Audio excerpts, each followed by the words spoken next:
Action తీసుకుంటాం. నేను ఎక్కడా రాజకీయ వివక్షత చూపేను, అదే మరిగా రాజకీయ కక్షతో ముందుకు పోను.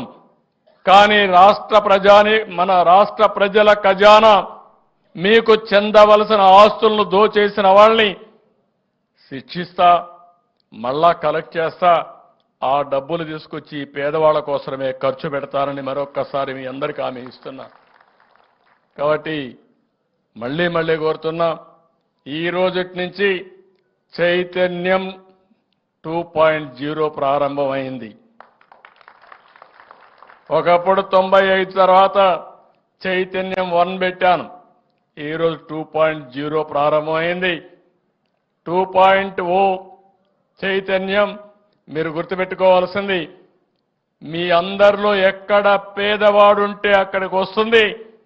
మీకు కావలసిన వనరులు ఇచ్చి మీ పేదరికం నుంచి పైకి తీసుకొచ్చే బాధ్యత ఈ ప్రభుత్వం తీసుకుంటుందని మరొక్కసారి మీ అందరికీ హామీ ఇస్తూ, మరొకసారి అంతర్జాతీయ ఆదివాసీ దినోత్సవ సందర్భంగా మీ అందరికీ అభినందనలు, శుభాకాంక్షలు.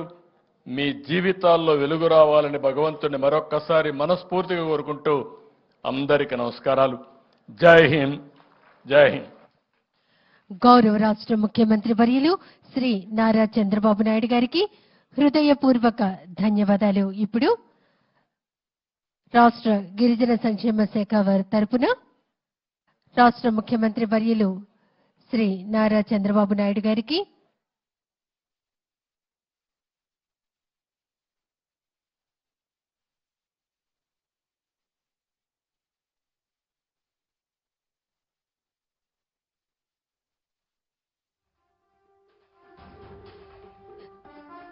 రాష్ట్ర ముఖ్యమంత్రి వర్యులకు గిరిజన సంక్షేమ శాఖ వారి తరపున సవర పెయింటింగ్ ను ప్రపంచ ఆదివాసీ దినోత్సవం సందర్భంగా అందజేస్తున్నారు.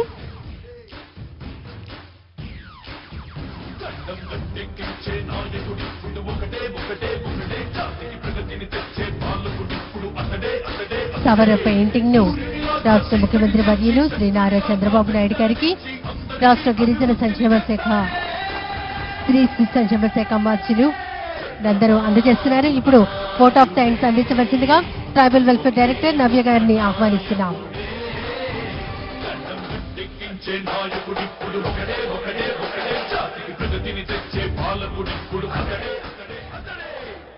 ఈ రోజు ప్రపంచ ఆదివాసీ దినోత్సవం సంరంభానికి ముఖ్య అతిథిగా విచ్చేసిన మన ప్రియతమ నాయకుడు, అలాగే ఆంధ్రప్రదేశ్ ముఖ్యమంత్రి వర్యులు శ్రీ నారా చంద్రబాబు నాయుడు గారికి రాష్ట్ర